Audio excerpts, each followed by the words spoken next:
heat energy or any type of energy, we are going to be converting this waste, right?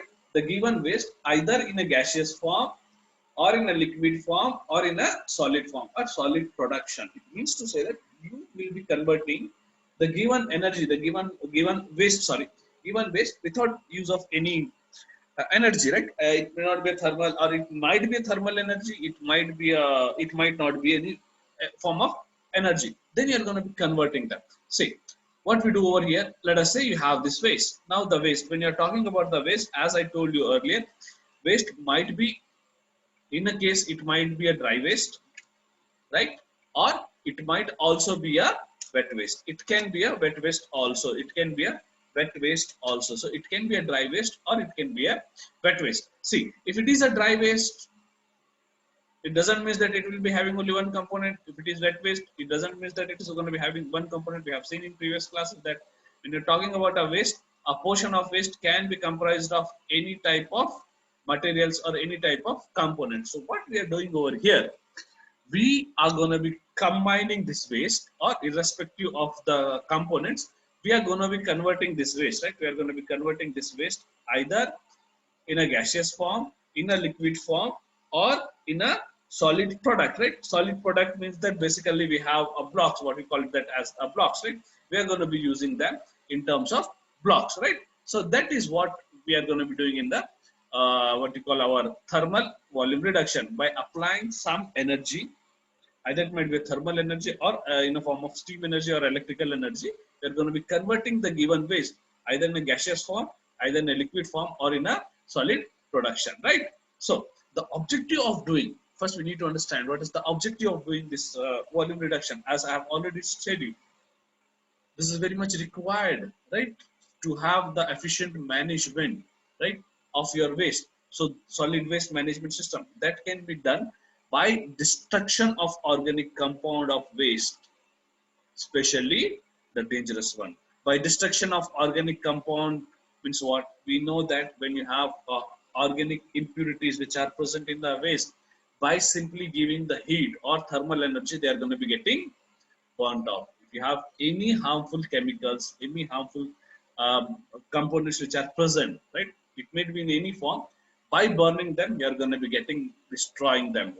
That is what we are going to be doing in case of our thermal reduction. The first objective of doing that one is that we are going to be reducing, or we are going to be killing the organic component, the waste, this organic components, or whether it might be dangerous or it might not be dangerous. All the organic components which are going to be there, those are going to be getting eliminated or getting distracted or getting removed from your waste. Then you are going to be reducing the volume. That is basic. Our basic concept is that we are going to be reducing the volume. See what happens. You take a waste, right? Let us say you have this much is the quantity of your waste. Let us say this is your wet waste, or the waste which you have collected is in a wet type. Now, when you remove the water from this one, what happens? Automatically, the volume of this waste is going to be getting decrease. The reduction in the volume is going to be taking place. We already know when you correlate this with your soil, wet soil is going to be having more volume compared to a dry soil. The same way, wet solid waste or municipal waste is going to be having more volume compared to the dry volume weight. A wet municipal solid waste is going to be having more volume compared to a dry volume waste. Because of this, the reduction in the volume is going to be taking place. So this is our second objective of reducing the waste. Then what we want to obtain some gases or some inert products. See, when we burn this one, or when we apply a heat, we want to have, or we want to obtain some byproducts of this one. For example, like let us say you have a waste, right? You have a waste. When I compress this one, or when I fold this one, or when I give some shape by applying some heats, when I'm converting this waste of irregular shape and size into some format, then, or let us say in a rectangular format, then I can use this block of waste for some engineering purposes, right? So they are going to be done. The objective of doing this volume reduction is thermal volume reduction is done to obtain solid or gaseous inert product, the product which are going to be obtained, or the products which are going to be obtained by application of this thermal volume reductions, wherein which the dimension change or the removal of organic impurities or any product which can be used whether in the form of solid or in a gaseous form for further process. So that I'm going to be using. Then to achieve significant energy valorization, that means to say what? See, if you are going for an incineration process, right, or if you are going for a burning process, we have seen that if the solid waste which is going to be there, if it is having or if it is wet in nature, then you are supposed to require more number of energy for burning this one or more amount of fuel for burning this one. But if you have a dry or if you have a dry waste which is there, you are going to be requiring less amount of energy, or less energy is going to be required, is going to be less. So by applying or by giving some drying or by giving some thermal process, I'm going to be converting the wet to dry condition, or the wet waste is going to be converted or is going to be converted into a dry waste, wherein which the energy required, the energetic valorization or the significance of energy valorization or efficiency of energy requirement is going to be getting decreased. For that reason, this is required, or this thermal volume reduction is going to be required. Then, as we know that to fulfill these objectives, all thing or whatever you are seeing till now, or whatever the methods we are going to be doing for volume reduction, thermal volume reduction, excuse me, the different methods, all those depends upon the chemical and biological process or the biological characteristics property of the waste. That means to say that unlike your biological and chemical and biological process, thermal process do depend on the waste specificity and the operation condition. It means to say that, like as I told you, you may have a wet waste or you might be having a dry waste. Also, you might be having some composite waste. This is composite waste. This is dry waste, right? And this is gonna be wet waste. To all the three process, or to all the three waste, I cannot be using the same method of thermal volume reduction, because the wet waste might be requiring more temperature as compared to that of your dry waste, right? And dry waste at a small given time, it is going to be getting compressed as compared to that of your wet waste. Here more time is required for wet waste because it has to first dry, then it has to be compacted. Here in thermal, only small time is going to be required. Whereas in a composite waste, let us say you are having some amount of metals are going to be present, then you are supposed to go with the seeding process, wherein which the metal removal is going to be done. So unlike the process which you are going to be using for chemical waste and biological waste or biological methods, this do depends upon the operation conditions, the operation methods which are going to be taking or which are going to be using to understand or to take a efficient disposal or volume reduction process, right? So insufficient guarantee that certain temperatures are achieved in a minimum gap time, that is to make sure that you are going to be getting the maximum efficiency out of this.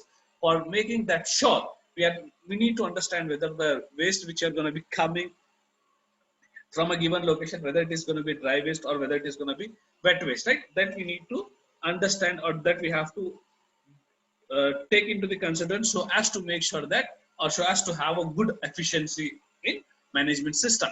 See, as I told you earlier, let us say you are generating a waste, right? Let us say a waste is being generated. Let us say a waste is being generated from a commercial area, right? Or a production unit or a production plant. It might be majority of times it might be a dry waste, whereas a waste which is generated from a residential area, it is going to be a wet characteristics property. So the property of the waste or the method to be applied, the temperature, the time, the method for this temperature volume reduction, whatever we are going to be implying, that do depends upon how efficient or how the characteristics property of this waste which are going to be handling is going to be there. Then, as I told you, if you have a composite materials wherein which you are going to be having heavy metals, then the situation becomes more complex, because you require more methods or more complex method is that if you have a composite methods wherein which you are going to be having certain metals, you are going to be first burning them irrespective of the property. We are going to be first burning them, Then after burning, then you are going to be going with the shredding process, wherein which the segregation of the metals is going to be taking place. That is what that can be volatilized the during the process or causing severe environmental impact.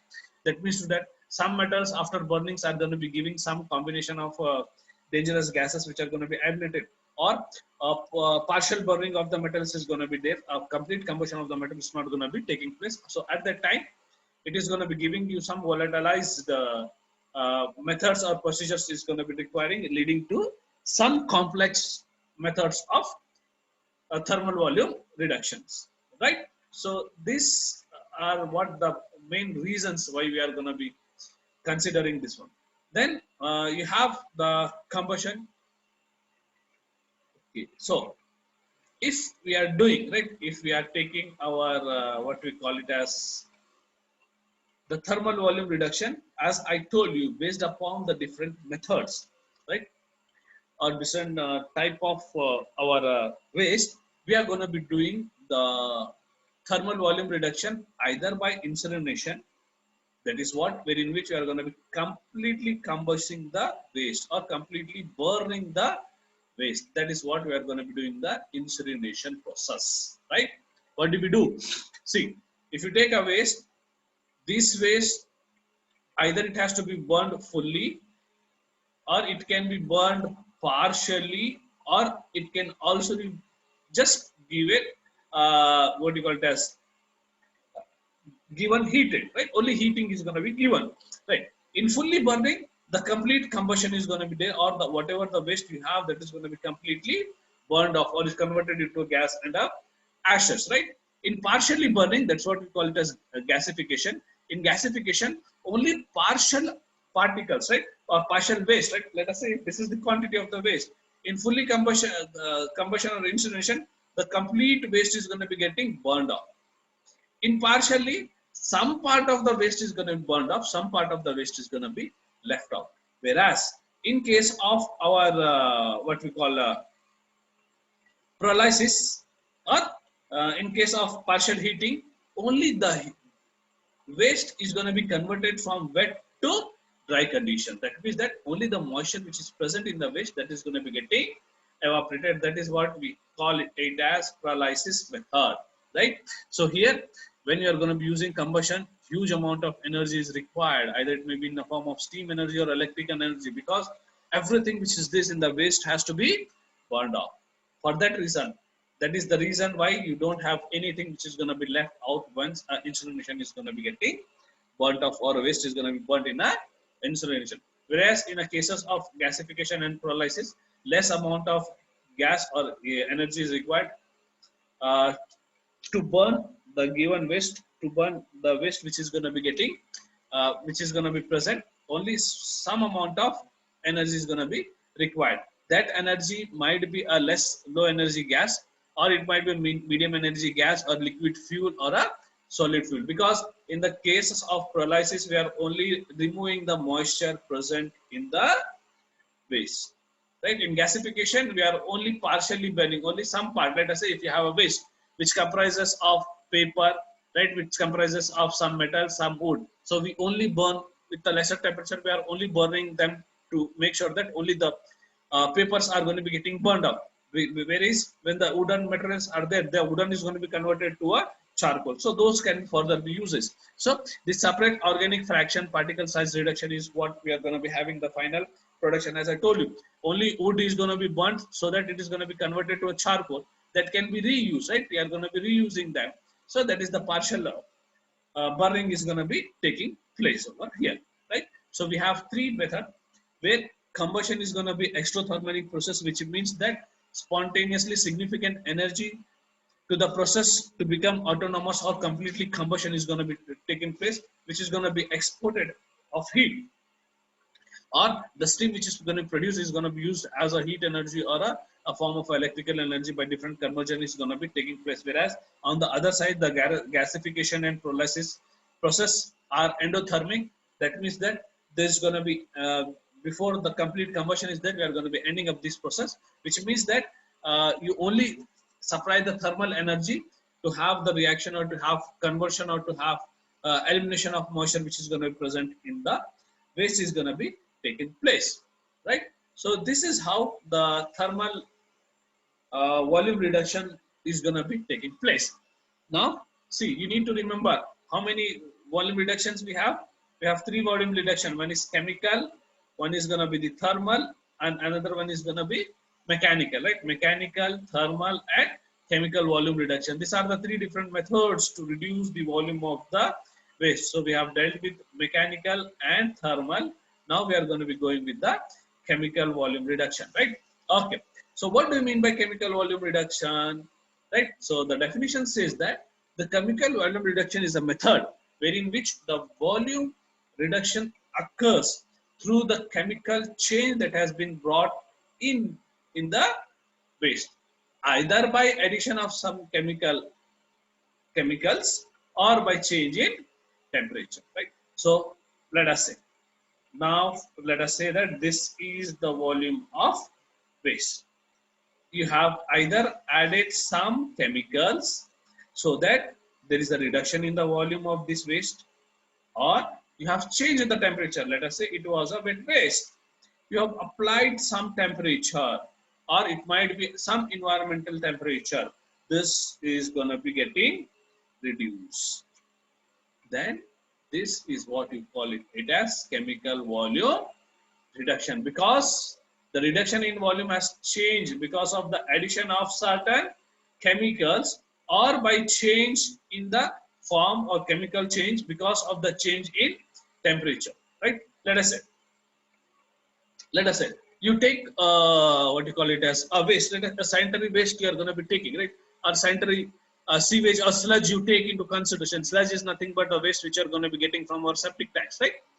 When it is wet state, the volume is going to be something different. As it is going to be getting dried off, the intensity of the volume is going to be getting reduced off. The sanitary waste is going to be getting reduced, right? The way we have black bottom soil, right? The volume of black bottom soil when it comes in contact with water is going to be more, but as it is going to be getting dried off, slowly the volume is going to be getting decreased. That is nothing but the chemical volume reduction which is going to be taking place even in case of our solid waste or our municipal waste, right? So the other methods or the other chemical methods used for reduction the waste chemical includes either by pyrolysis or hydrolysis or chemical conversion. We use the methods, right? Either by applying certain amount of heat, that's what we call it as pyrolysis. Hydrolysis, complete combustion, is what we call it as hydrolysis, or chemical conversion, which is going to be taking place by the decomposition is going to be taking place. See, when you're talking about a waste is not going to be having leaf. For example, today let us say this is the characteristics property of the waste, or this is the waste which you have taken. Tomorrow you are not going to be having the same characteristics property of the waste, because as the disintegration process change, the characteristics property of this waste is going to be getting changed off on day-to-day basis as the time increases. So there's either going to be reduce in the volume or increase in the volume or different change in the volume which is going to be taking place. That is what we call it as volume reduction process, right? Okay.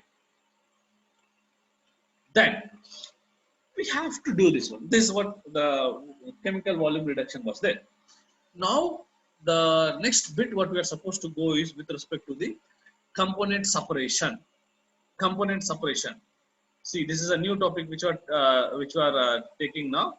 A component separation means what? As I told you earlier, let us say this was the waste which was generated from an area, or let us be too precise, right? Okay, let us say that this is the waste which has been generated, right? In previous class also we have said this one.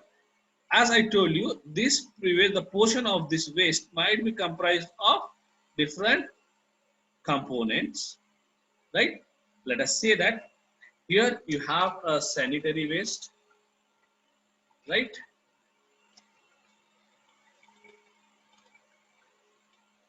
Let us say we have a sanitary waste over here, right?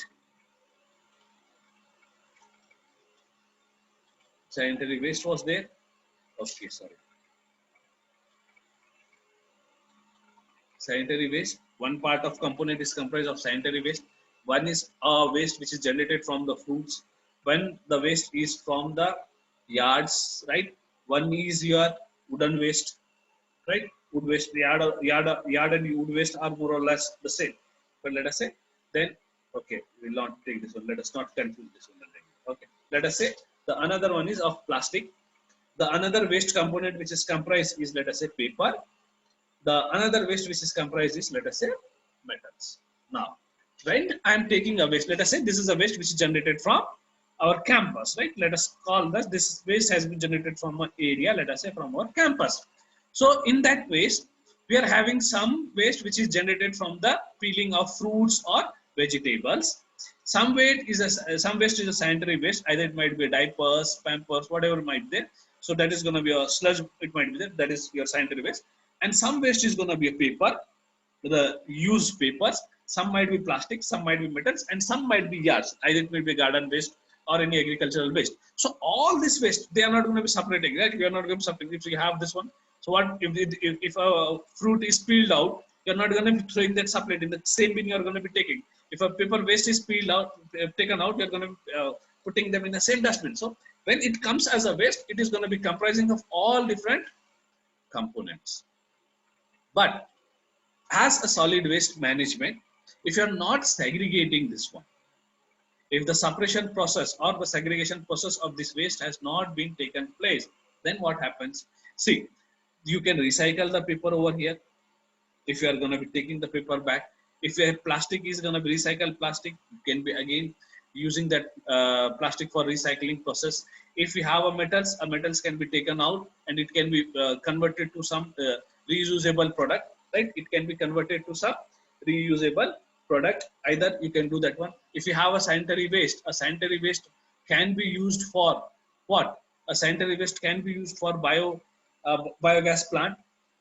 If it is a yard and all, it can be converted into a fertile manure and all, right? So the segregation part is very much important. So what we do here in the component separation, we target to remove or to separate the different components or different what you call it as components which are combined or which are clubbed in a given area or in a given waste into a different part, right? I want to separate the fruits, I want to separate the yards, the waste from the yards, the sanitary is going to be getting separated. So this is what we call it as the component separation.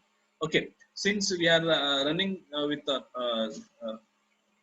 time, once we get logged off, again you can start the session using the same link. Okay, na?